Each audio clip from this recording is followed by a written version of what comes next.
Everyone, welcome to the live studio audience of the Getting After It podcast. There's so many people in here, it's crazy. It's a rough start, I gotta be honest, to this thing.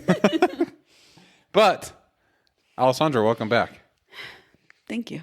It's always a pleasure to have you on. I'm happy to be here. And you look great. I feel very large. 8 months exactly? 8 months pregnant exactly? Basically, right? Basically. That's insane. Yeah, came fast. How's it feel? Big. That's it? That's your only symptom? Yeah. Just this last, starting at 35 weeks. So I guess I'm almost 36 weeks. I guess we're going to 36 weeks.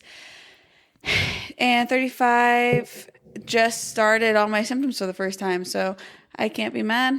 I made it this long before. It has been very Mild. Mild's a good way to say it. 'Cause I wouldn't say it's been easy, but I'd say mild's a good way to say it. Yeah, my symptoms haven't been bad at all. Yeah. I'm grateful. It's pretty insane. And it's gone by so fast, which is nuts. Yeah, everyone's like, probably not for you. I'm like, no, it is for me as well.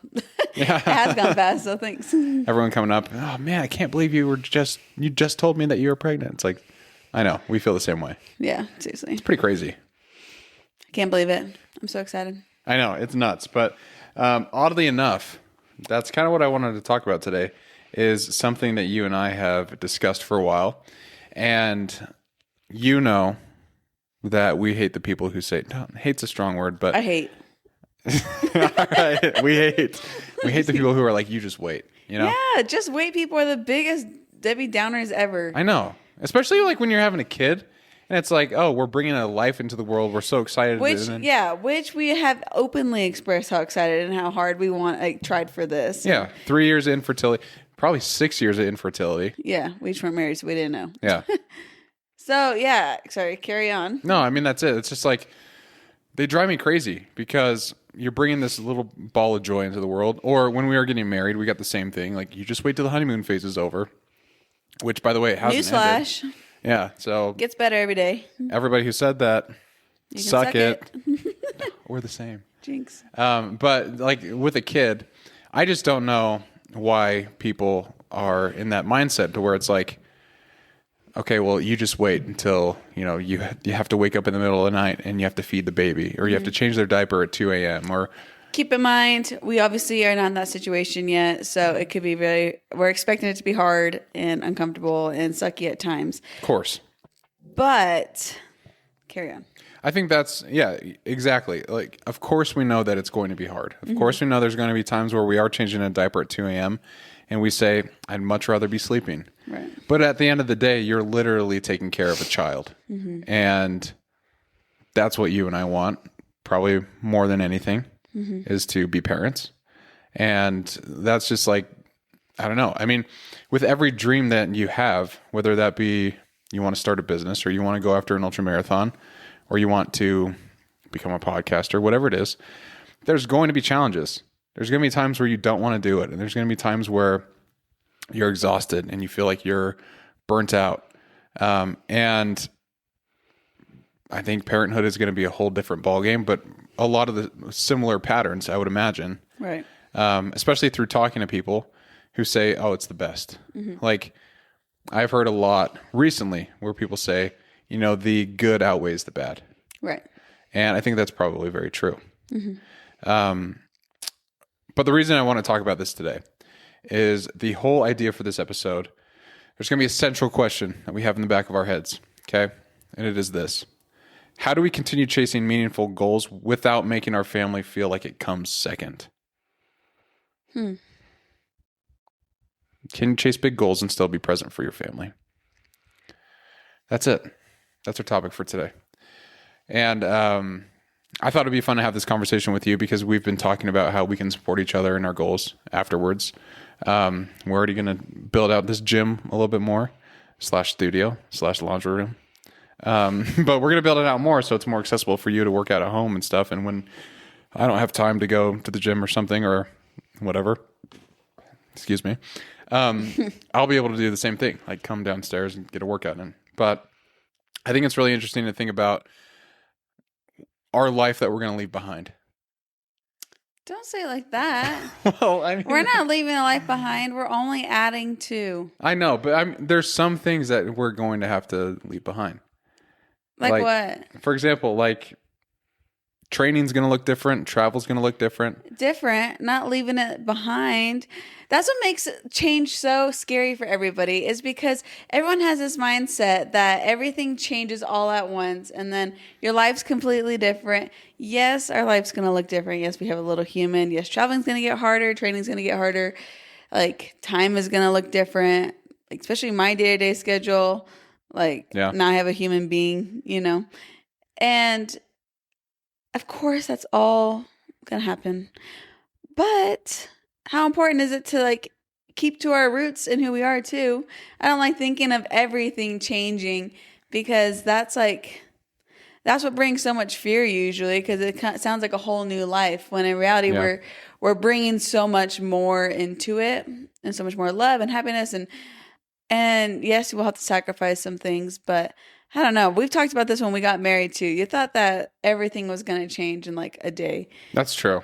Yeah. And it only got better. I know. And that's why, honestly, I think it's fun having our brains on this podcast together, because mine is very, you know. You're a worrier. I'm a worrier. Everything can happen. Anything can happen, right? Mm-hmm. And you're very much just like, let's just see what happens. And I love that, because it balances us out very much so. Yeah, I mean, I think we should do this episode again in a year and see like how naive we were. Because I'm sure going into parenting, we're like, it's going to be this way. We think that it's going to be easy adapting to, not easy, but we think we're going to be able to adapt pretty smoothly or whatever. I'm curious to see that question that you said at the beginning, how that's going to change when we reflect in a year. But, and I didn't mean to like get on my high horse talking about change, but it always freaks me out because you always say things like that. I'm like, you make it sound so depressing. We love traveling and we love doing these things. Like we can still do them and prioritize them. Yeah. But I know you talked the same way about getting married, and then we got married. It's like we still go to work. We still do all the same stuff. Yeah, that's true. Now we just live together. Maybe the way I'm thinking about it is just like the life that we're going to leave behind is just our schedules are going to look different. Yeah. Maybe that's what I'm thinking of. Which is true. And obviously life looks a lot different if your schedule changes. Oh, yeah. Winston's going to disrupt our entire routine. Yeah. Like that's one thing I know is certain. Right. That doesn't mean we won't travel, because we will. Yeah, you make me all sad saying things like that. No, you can't be sad. Don't be sad. Figure it out. We are going to figure it out. And I know there's going to be a learning curve like there is with all things. Right. But the whole purpose of me starting off with that, like the life you're going to leave behind is basically to pave way for a new, better one. Right. Right. And, going back to what everyone says, like, oh, it's the best thing in the world. Mm-hmm. Being a dad is one of my favorite things. Like, that is what I mean by, you know, we're leaving our old life where it's just us two to a point to where, no, don't be sad about that. I'll cry right now. No, don't cry, because it's going to be much more beautiful. Right. And you know that. I know. And it's still bittersweet right now. It is bittersweet. And we don't have baby in our arms, so it's hard to imagine like how much we'll love our child. Obviously, we know it's going to be like an insane amount, and it's only going to be happier, and it's only going to be more love. But because we don't have that yet, it's like, but we have such a good life, just the two of us. I know, that's true. That is true. It's just so bittersweet. Yeah. I wasn't expecting to be so sad transitioning, like leaving this phase, this chapter of our lives. I mean, it's pretty quick, honestly. Yeah, we weren't married very long. 3 years is pretty fast. We thought that we'd be fighting infertility a whole lot longer. Wow, I have not been an emotional pregnant lady. I don't know why I'm crying. That's so weird. I promise my hormones have been like weirdly regulated. But yeah, I can vouch for that. But it is kind of fun. There are little moments where you do get all I get teary. tender. Yeah, you get tender. So like no. Why? Why can't you? Don't even know what I was going to say. Yes, I do. What? Okay, go ahead. I was going to say Spider-Man. Oh. What'd you think I was going to say? Everyone cried in Spider-Man. I didn't cry in Spider-Man. You should have. I cried when the Punisher was Spider-Man. So lame. I keep interrupting. I'm so sorry. No, that's what a podcast is. It's a conversation. It's not an interruption time. It is interruption time. It is interruption time. Yeah, whatever. But Yeah. And that's, I don't know. I just think about the joy that's going to become from a parent and the growth, honestly, too. Yeah, true. That's another big one is we talk about growth a lot. We want growth. We strive for growth. What better way to grow than to have a little baby Winston right next to us making us grow? I know. And you and I were talking about this. Our anniversary was last week. 2 weeks. Yeah, last week. And we were just talking about how just since being pregnant, I feel like we have really tried to step up our game in a lot of different categories in preparation for baby. Like we're trying to figure out our workout schedule. Feel like we have been trying to incorporate habits spiritually to be ready to have baby. And I feel like even without him in our arms yet, we have been already getting that, I don't know if urge is the right word, but that desire to improve ourselves in preparation to raise a little child. Yeah, for sure. It's crazy what happens to you when you have a little baby on the way. All right. You want me to get super sappy Oh, great. and lame? I love a cheese ball. I'm going to get real cheesy real quick. So Okay. I wrote in my journal the other day about a few things like that marriage has taught me. And this is something that might make you guys really cringe, but I'm going to read it to you. Be careful. I was just writing about how one of my favorite things about marriage is that desire to become the best version of yourself for your person. Right. This is what I said. Let's see. I often ask myself whether I'm the husband Allie imagined having when she was younger. Am I the man that she deserves? I believe I am, but staying that man requires something from me. I have to keep working on myself.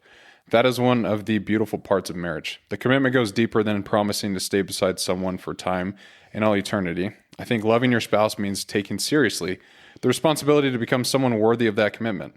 Allie deserves the best version of me I can give her. Because I love her, I'm willing to sacrifice the habits, weaknesses, and selfish parts of myself that get in the way of becoming that man. And I think the same thing applies to parenthood. Mm-hmm. Like it's a commitment to show up every single day the best for your kids. There's going to be days when we're tired, when we're like, oh my gosh, like if I could only get 5 more minutes to sleep.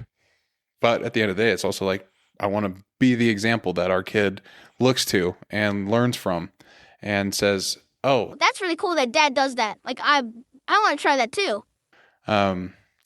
Maybe he'll see me journaling and he'll think it's super cool when he's young and start writing. I don't know. Or he'll see me podcasting. Maybe we'll get an episode with Winston when he's like 6. He's just like sitting on the table. Mm-hmm. Yeah, I just got him in my arms. Yeah. But that's honestly what I think showing up and taking that responsibility as a husband and a father is, for me at least, is like, I'm always going to work on myself. And I know it's the same for you because you do it every single day too.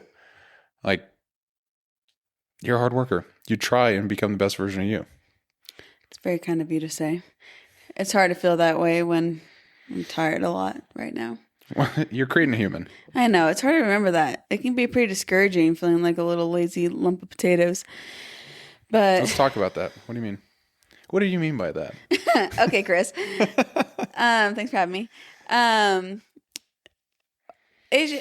Life just looks different right now, and it looks different than any form of life I've had before, and yeah. I haven't been this tired ever and not have a job, like, or actively working or doing something. And it just feels and I can't work out the same way. Yeah. So everything just kind of feels like my goals, I'm like letting my goals fall, and that I'm just like not the person I could be right now.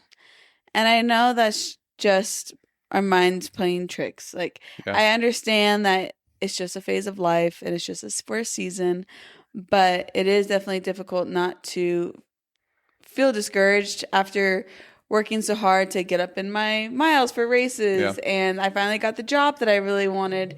And I was doing all these things that's kind of feeling like peak, like I'm like thriving in my goals. I'm like accomplishing things, just for everything to get kind of put on the back burner. And don't get me wrong, like I want it on the back burner, like I want to be a mom and that is the focus. But before I have the child, when I'm just like sitting around making a baby, that I don't have any consciousness that I'm doing. Like, it's not like I'm actively participating in the baby making process. Like, it's just my body's just doing it on its own. It's hard to look at my day to day and not feel like I'm letting myself down or I'm not doing enough. And even when it's like hard to do chores because I'm like so tired or I'm like something hurts or whatever, I'm like, dang, I can't even be a housewife and I'm just sitting around doing nothing for 5 hours. So it can be discouraging. I have to keep telling myself, and you're like very sweet about it. You're very patient and very supportive, but it does take a toll on kind of your view of yourself as you just get bigger and bigger and you and can't do anything the same as you did prior to getting pregnant. Yeah. Let's take a step back though, Okay. because logically you understand that Right. that's not the case, right? Yeah. And you could argue that what you're doing now is the most important part of your life, Right. creating life at least. It's a miracle. And The woman body's insane. it's amazing. You're superhuman.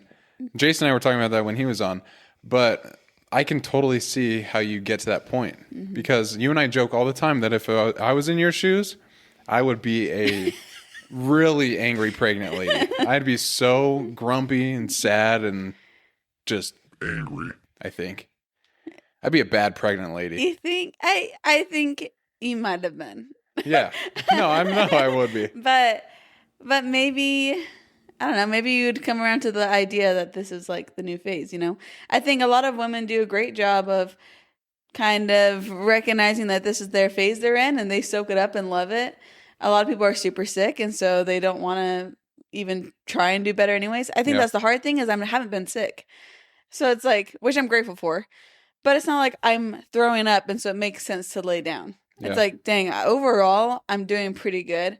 Like my pelvis hurts so bad I can't run. And then I start spiraling that I'm like losing it.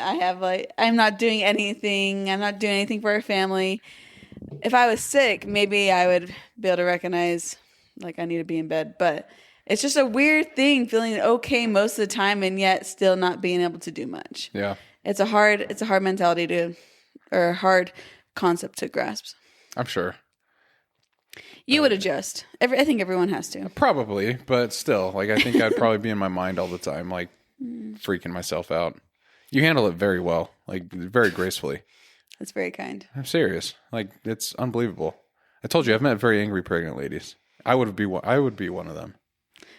We don't know for sure. We don't know for sure, but all I'm saying is it's amazing to watch, and the love that you already have for our son, just by sacrificing, like you said, your job's on the back burner right now. Your fitness goals are, your body is, your body hurts, your feet hurt, your pelvis big. hurts, your back hurts, like everything hurts.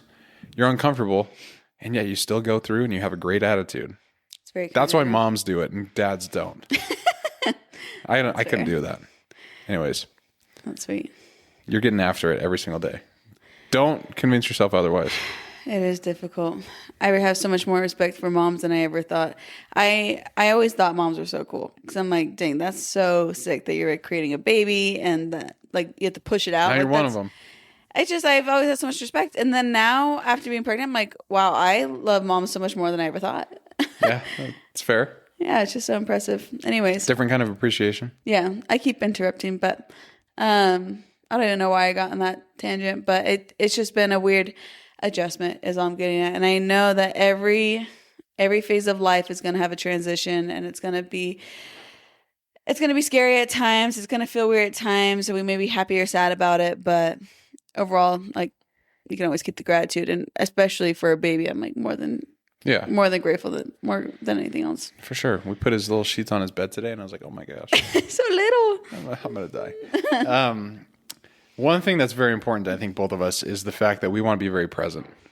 That's the goal. And being present's an interesting topic because you could be physically sitting with your family, like let's say on the couch, or like you're having dinner with them, but you're thinking about work, or I'm thinking about the podcast or my fitness training for the next day.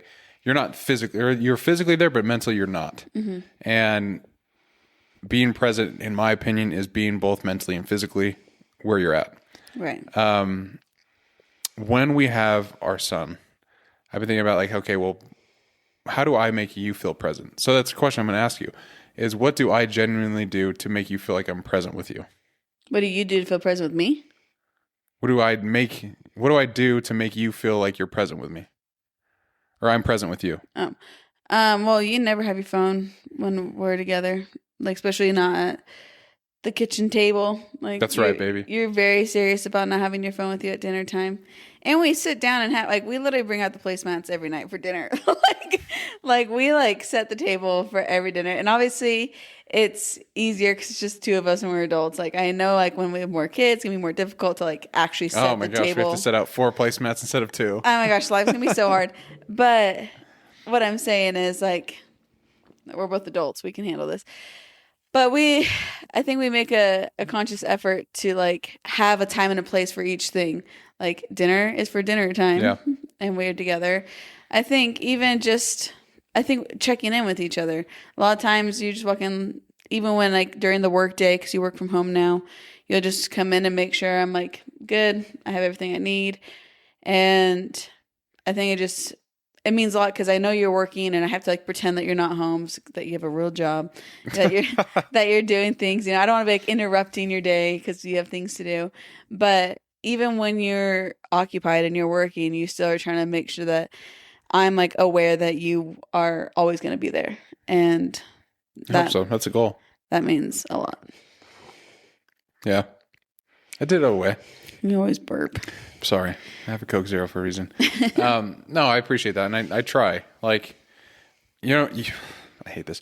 You want to know what's been one of the biggest helps? And I guess I can come on here and say that I'm proud that I've come back to my goal. But waking up early again. Yeah. That's the biggest thing. That's true. Because then I'm not worried about working out after work.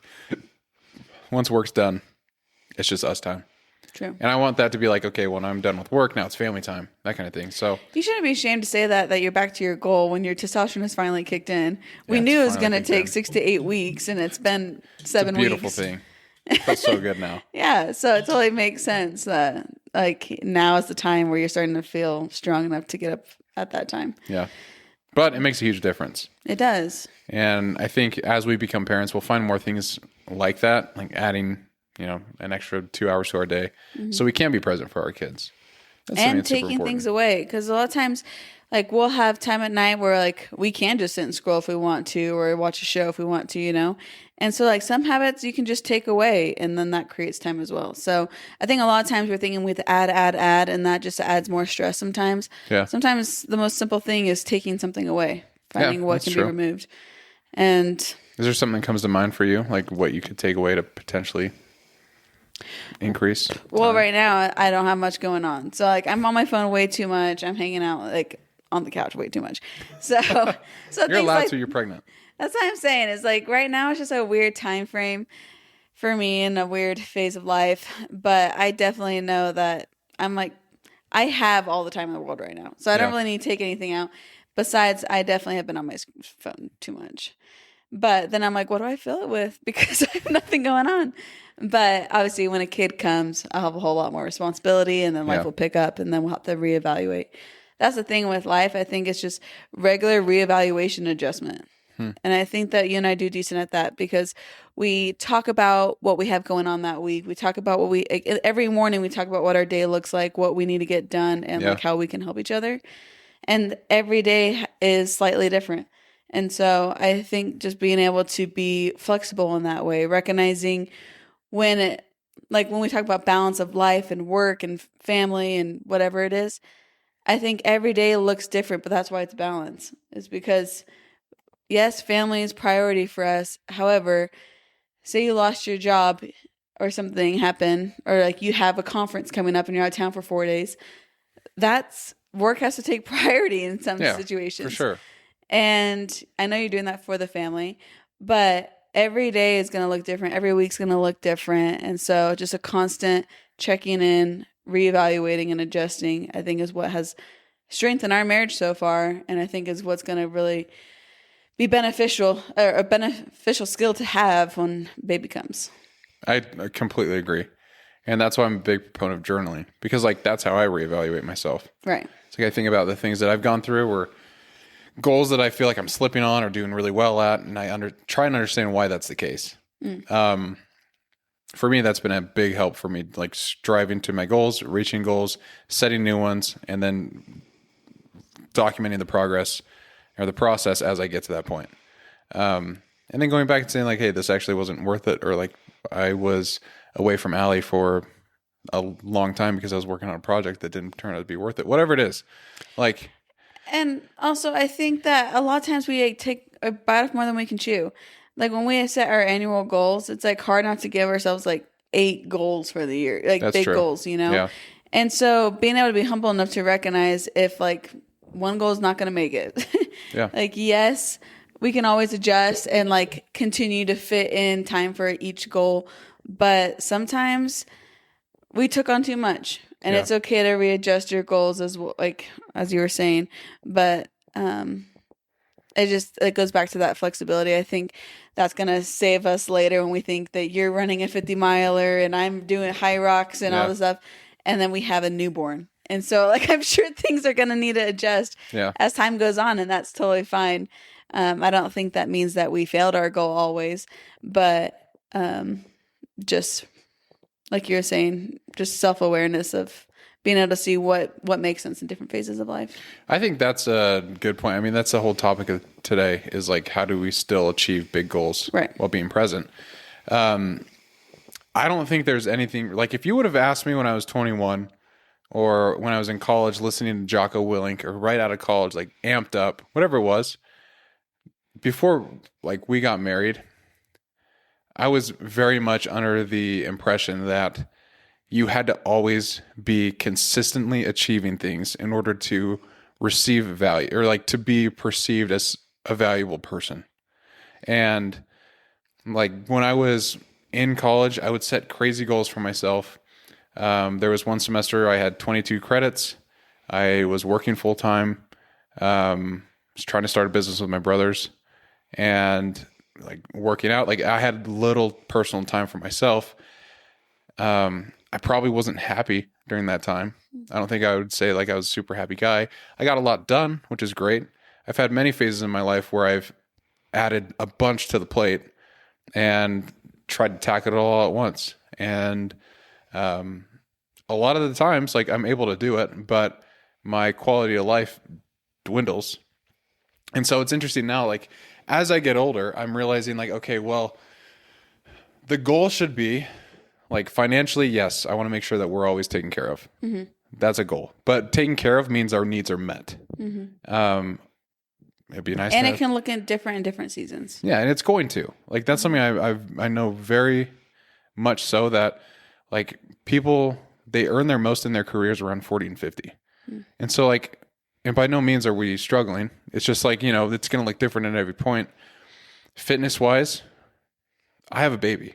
Mm-hmm. That's way more important than going out and doing a 50-miler race. Mm-hmm. And it's just interesting because like now I don't think like, okay, well, my value is determined on my output. Mm-hmm. My value is simply determined on if I'm showing up in each of the areas I think are important to the best of my ability. Right. And for me, that's family, faith, work, fitness, and like myself, like personal work myself. So education, mental health, all that kind of stuff falls into that bucket. And those are like the 5 things that like come to the top of my mind. That's like, okay, that's what's important to me. And if I'm doing well in each of those areas, success is relative. Mm-hmm. Like that is success to me, as long as I'm maintaining those things. Mm-hmm. And so, yeah, there will be times where, like this week, I have a conference I'm going to for 2 days, and I'm absolutely terrified that you're going to have a baby. I'm literally nowhere near having the baby.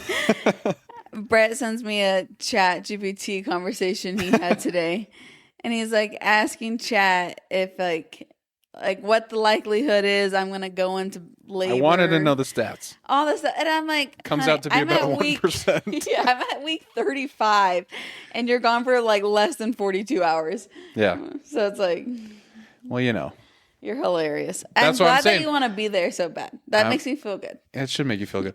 That's my worry brain, and that's your logical brain.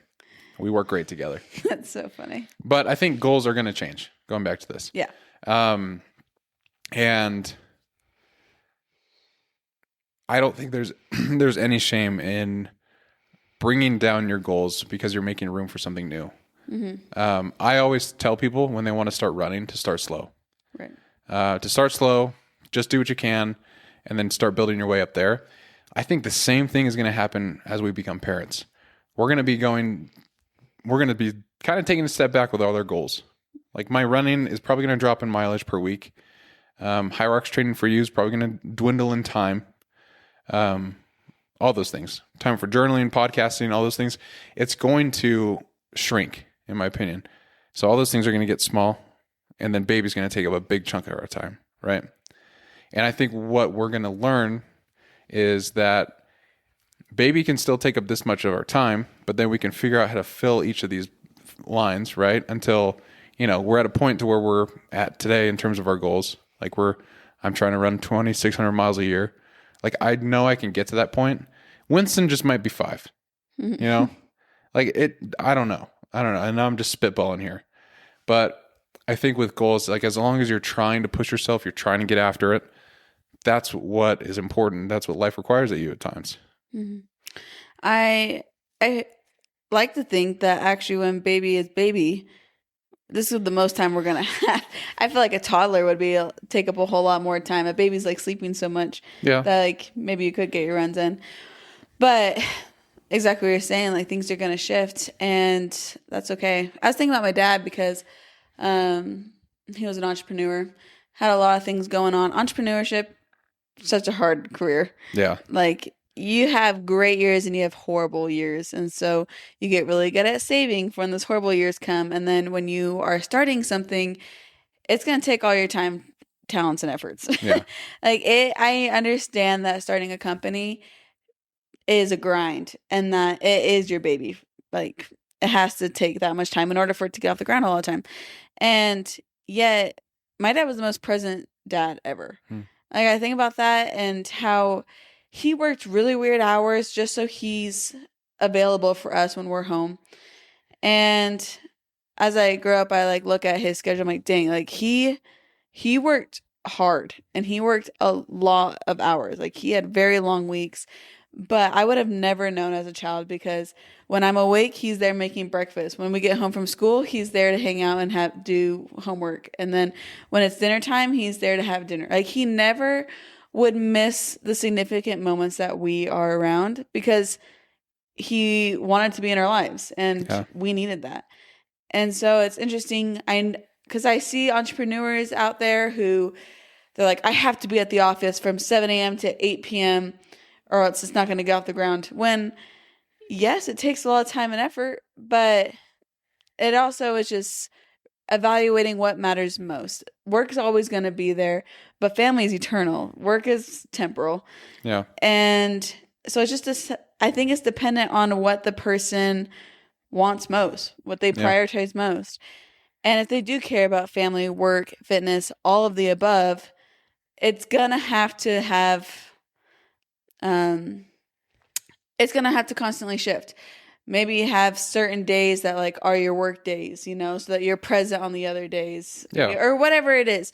It can look different every day. And my dad works from home, so it made it so much easier for us to have a relationship with him. And he was able to pop in whenever he wanted to. Yeah. I understand if you're working in an office, it may not be as simple, but I look back and I'm just like in awe that he was around so much with how many hours he did put in, and he sacrificed his sleep a ton so that he could be up to help us whenever we needed, and that he could work as often as he needed to. So his personal life probably sacrificed the most when we were growing up young, but I mean, it's not like he's around, I could ask, but I don't know. It's just something that, like, now that I'm an adult and I look back at my childhood, I want our kids to feel that way. Like, my dad was big into cycling for a while, did triathlons. Like, he was interested in that kind of thing. He wasn't some, like, huge fitness guru. It's not like running took up a lot of his day. You know, it's not like that was a You huge... would run circles around him, literally. Yeah. And it's not like he, like, prioritized that. So he had, like, less on his plate in that sense. But regardless, like, even as a kid, I knew that dad was always around. Like, he was always there to hang out with us when we needed him. Like, if we were sick in the middle of the night, he was the one that was coming in. My mom was great too. But my dad was the nurturer, and he loved that. And so I know it's possible. And so now going into motherhood, I like to think of his and my mom's example of they still prioritize themselves. They did fitness things. They still hung out with friends. They still had date night, but never, and they still worked. Never did we feel like we were on the back burner because they had bigger things to do. But also we could see that they were still working on themselves and trying to accomplish things. And I know that's a hard balance, and I know that's going to be difficult. And I know I'm just like spitting out words right now. It's probably a word salad. Is that a thing? Yeah, word salad's a thing. I'm probably doing that I right don't now. think you're spitting it out. I think it's good stuff. But all that to say that I think kids do well seeing parents have other goals outside of them. And I think kids do well when your child is your number one priority. Yeah. And I think I got a little bit of both, which is I'm grateful for. And I hope that as we become parents, we still have our goals because they are important. Like, it's good for kids to see their dad go to the gym and have healthy lifestyle and habits. And that we have goals outside of the family to help better ourselves, you know. But having the kid involved in our goals as much as possible, I think, is what's going to help them obtain their healthy life goals and hopefully be an example. Because that's how I grew up, and I feel like that's helped us become stronger individuals as adults. For sure. And I don't think it's going to be hard, but it's going to be hard. But I mean, life is hard. Yeah. So whatever. And I mean, true. Pick your hard. Pick your hard. That's the thing. Like I was thinking about a little bit earlier when you were talking, is just how fundamentally what makes us us is the things that we do. Our habits make us us. And if I were to stop going to the gym, stop podcasting, even when it gets hard, like podcasting, sometimes there's days where you're like, man, I don't know what to say. Like, I don't want to create another episode, whatever it is. Like, stop doing those things, and I think you become a whole different person. And that's what's important to me, is like the things that I do in my life, the habits that I have mean a lot to me. I've taken 28 years to figure out what's worked in my life, what makes me a happy person, what makes me show up for my wife and now family more. Like, and it's all these things that make me me, as weird as that sounds. It doesn't sound weird, because I want Brett to be the dad Brett is, you know. Yeah. And when you start taking those things away, you start losing your identity, and then that's sad. You know who I think some of the best examples are of this? Whom? I'm going to shout out Spencer, Walker, and Brinley. Yeah, they're great. They're unbelievable. They have Great friends, too. 3 kids. One boy who I think is almost 3. Probably. Or 2.5, something like that. And then they just had 2 twin baby girls. Spencer is a friend that I grew up with since I was 10 years old, super young. Great friend. And he is an unbelievable guy. Like I wish I could be like Spencer in a lot of ways, just because he's incredibly driven in all the things that he does. He's smart. He's studying to become, he's going into the medical field. Still in school having twins. That's scary. He's still in school 3 having kids. twins. And he just won the FitCon in May, which is a big CrossFit competition in Salt Lake City. His wife, 3 weeks postpartum, was doing like exercises. She's also a CrossFit girl. She's also CrossFit. That's how they met, of course. And it's just like they prioritize their family, their faith, but then themselves. Like Spencer is spending a lot of time studying for school. And I mean, the reason I bring that up is there's examples out there. You were also talking about your parents. I think my parents did a good job of it. Like when my mom was training for races, she just came on here and talked about that. There's examples of people out there who do it. Right. And if they can do it, that means there's a way. And if there's a way, that means you can do it too. Right. And so that's the mindset that I go into becoming a dad with. I take the you just wait people and I say, screw you. I know this is possible. There's people out there who do it. Right. You know, we might have a baby who screams all night. Fine. There's still people out there who can do it. You adapt. Yeah, you adapt. You learn. You try. Like, and that's, I think, the whole important piece of not just parenthood but life is that, like you said, you reevaluate and you adapt and you go forward. You move forward. Yeah, we were just talking about this with your brothers and their kids and how I have never really been around kids. Your nieces and nephews are the first kids I've ever been around, which makes me extra scared to be a mom. No. But it's been interesting seeing our nieces and nephews and how your brother's interest is so reflected in those kids. And we were joking about that. So cool. When Drew and Emily were like running their races, Drew was like training for ultramarathon. Now he's like going more into like strength training, I think. Yeah, he's getting back into lifting and stuff. So he's not running as much. But when he was running, their oldest son, who's now 5, was like, anytime he wanted to play, it's like, hey, you want to race? Hey, you want to race? You want to go run? He wanted to run all the time while Drew and Emily were doing their races. And he may still be doing that a little bit, but not since I've seen him. Like now that Drew's not running and Emily's pregnant too, like Reese is not asking to race as much, you know, and he has like other interests. He plays sports and stuff. And same with Blake's kids. Like Blake loves baseball. And so his oldest son is like the baseball guy. And fishing. They started fishing and now they fish together. And I think it's because they're including their kids in their hobbies. Yeah. Like your brothers are not losing their personality or their interests from having kids. They include their kids in their interests and in their hobbies, in their goals. And because of that, the kids are loving it too. And I think that strengthens their relationship with their child is because not only are they able to continue to work on their goals, but the kid is so excited as well to like see their dad go to, like their kids come to our races because they love to see their dad cross the finish line or their mom cross the finish line. It's so cool. And it's such a great example to your kids, like what hard work looks like and what it looks like to prioritize yourself, but also be an available parent to like help them along the path of life and growing into like what is a good adult. Yeah. I think your brothers are great at that. I think so too. Like, and it's fun seeing that reflected in their kids. It is so because cute. Norm is 100% my brother Blake. He is, like, the same. And then the outfits too, like the glasses. They're wearing and the their hats. chains, like backwards hats and all that stuff. Such a duel. Such a baseball my brother, player. Yeah, my brother gets a buzz cut. Norm's like, I want a buzz cut. Yeah, like, same with Reese. It's so fun. They get buzz cuts at the same time. And it's like so fun to see like kids follow their parents' examples so much more than you would ever guess. Yeah. And if you take away like what makes you, your kid's not going to have guidance on like what they could become. Yeah. It's great to be a stay-at-home mom, stay-at-home dad, whatever it is, to raise your, if you're being a mom is your whole identity, there's incredible mothers out there who are like the nurturers and the most incredible home housewives who are so on top of everything. That's my mom. Yeah, and she's great. And she has best. taught us so much about like what it means to care about your family and to like be a leader in that way.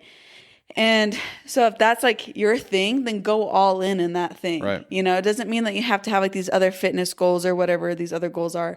But whatever it is that makes you you and you want to be, like those are great example, I think, for kids. And like I said, we don't have kids, so maybe we should reevaluate in a year and see how we feel about what we're talking about now. But it's fun to see the examples in our lives and how they're able to do both have big goals and also prioritize and be present for their family. Yeah, and I think that's the key there is like as long as whatever you want to do, whatever you want to go all in is like as long as it's okay and about it, you're still there for your family when they need them. Like if you're out golfing for 3 hours on Saturday and you're just by yourself and the boys, that's probably not the best way to spend your Every time. single one. Every single Saturday. but maybe like you bring your kids. Maybe you try and include them in your hobbies, whatever it is. But like, I think the important piece is if you want to be, in your kids' lives, obviously we're not parents, but I think it requires you to actually do that, to show up and be there and still maintain the things that you want to do and take care of yourself, because you can't show up, in my opinion, because I can't show up in a marriage if I'm not taking care of myself. Right. So like, I can't be the dad that I need to be if I'm not taking care of myself. So anyways, I get so many TikToks now because obviously I'm getting close to having a baby. So everything is pregnancy and babies. And I always see videos that are like, babies don't want to be distracted. They want to be involved. Yeah. And like, I think that's so true, probably. Not that I have any experience. Why are you chuckling so hard? Oh, no. Here we go. I just thought of this video. I saw the same thing where it's like babies don't want to, what would you say? Be distracted. They want to be involved. They want to be involved. And some mom is holding her kid. And she, I don't know. She looked like she's like 1 year old. She's like mixing these green beans. And then she gives the kid the spatula, and the kid's mixing the green beans and is like going hard at it, like just going hard. And like one of them flies out. And then I looked at the comments, and one of the guys, someone said, "That kid's cooking the shit out of those green beans." So stupid. So stupid. I mean, she was involved, but it was just so funny. Like, I'm excited for that kind of stuff. I think it'd be neat. Yeah. It's going to be hard, but it's going to be good. That said, the final question for my wife, Alessandra. Okay. Russell. Alessandra Juliet Russell. Okay. What's one thing you want Winston to learn from us? Well, us is interesting because it's different than Our me examples. and you. Yeah, our example. I think this is going to be a weird answer. I'm excited. I think our relationship is a broad way to say it, but how we communicate and have emotional regulation. I know that sounds so weird. I don't even know if that's like correct grammar, but one thing I love about what we strive to do is to be very just good listeners, be very present for each other, not blow up on each other. Like, we've never raised our voice at each other. We like never argue. And I bet people are like, yeah, right, you don't argue. But we like, It's kind of true. if we have something that we disagree, if we're annoyed or something, We talk about it. then like we both have the personality where we don't like contention in the house. Yeah. We don't want to sleep mad. We both have a desire to like have peace. And I hope that one thing that our kids take from us is how we love each other, like how that shows respect for each other, and how you treat people that you care about.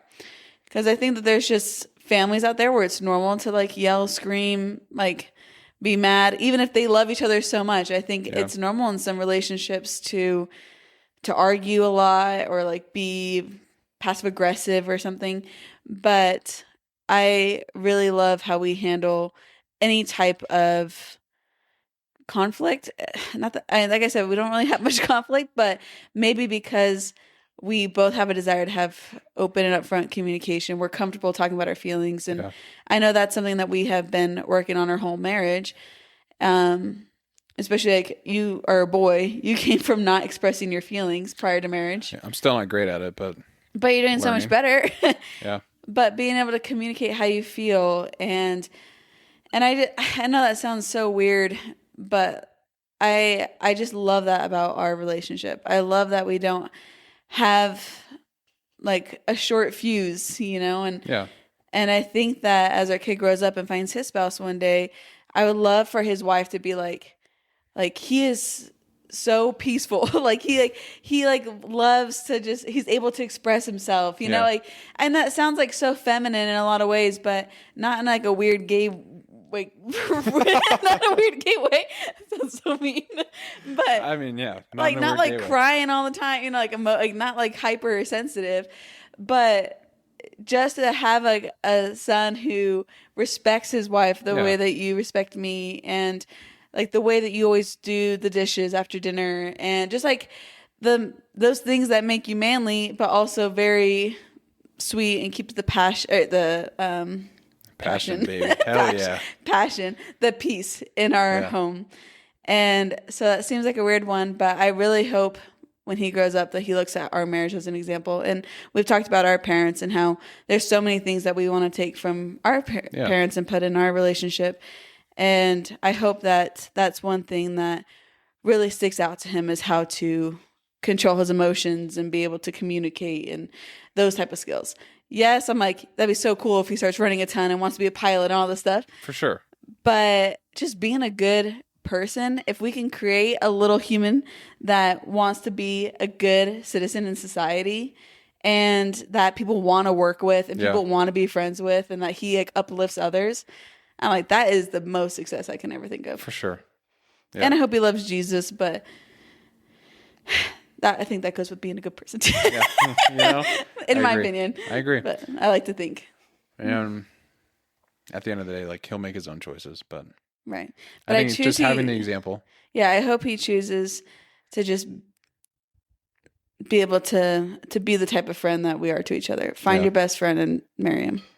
It's great advice. You should find your best friend and marry him. It's the best thing that's ever happened. It's been the best. And that was a long-winded answer, but I mean, obviously I want the most for our kids. That's why it's probably such a long-winded answer. But I think our marriage, and I think a lot of our friends have great marriages too, and I'm sure everyone feels this way, but I feel like we had the best one. It's pretty good. I mean, yeah. I'm sure everyone feels like they Not had to the be best biased, marriage. but it's damn good. Super biased, but I don't care. And I want that for our son. It's just life is so much easier when everything's good in the home. Yeah, I agree. So it's pretty nice. My favorite. Makes it much better. Truly. I can't wait for this adventure. I'm so curious. I think it's going to be great, but I'm just curious how it's going to go. I know those just wait people are saying because they're so tired and all this stuff, but who needs sleep? Sleep when you're dead. We got this. Sleep when you're dead. I know there's a lot of good stuff coming out now and like how sleep helps with longevity, but you know, we're all going to die anyway. Yeah. Why lengthen it out? Yeah. Why? Yeah. Why be scared of it? What am I, Brian Johnson? Is that the guy that wants to live forever? Yeah, the vampire dude. Creepy vampire guy. That's too bad. Which, by the way, he came out with something that he said he wants to compete with Jesus. So that's too bad. Yeah, it's too bad. What does that mean? He's just like, he wants to live a long life. I don't know. How does that compete with Jesus? Jesus died at like 31. That's a good point. I just want to say is like, I probably get the quote wrong, but I didn't watch it long enough to care. So now we're rambling. Yeah, that guy's a creep. Anyways, thank you so much for coming on. Happy to be here. You are my best friend, and I can't wait to raise a little child with you. It's going to be so fun having another little bestie. I know. A little 50-50 you and me. That's crazy. It's pretty cool. All right, so in the comments, what you have to do is predict what our child's going to look like. I knew you were going to say that. Because my grandma is 4 foot, or was like 4'10" at her highest. Mexican. Yeah. Native American. Black fro, this big, spoke Spanish. You would never guess I'm a whitey. Yeah. My grandma, on my dad's side, she's 96 right now, but she's fair skin, red hair, strawberry blonde hair. Blue eyes. Blue eyes. And my other grandma is blonde hair, blue eyes. And what about your grandma? My other grandma had brown hair, blue eyes. Yeah. So blue really eyes across the board. And then you and Blake look completely different. Right. So my grandpa was German. Yeah. So we got blonde hair, blue eyes a lot, but my grandma really carries a lot of weight. Yeah. My brother looks 100% Mexican and Native American. Yep. And I don't. And we come from the same people, I swear. So in the comments, let us know what you think our baby's hair is going to be. What color? Evidently, he has got a lot of hair according to the ultrasound. I'm thinking it's got to be black then. He's got to have black hair. Black seems like aggressive. Maybe like brown. Dark brown. Dark.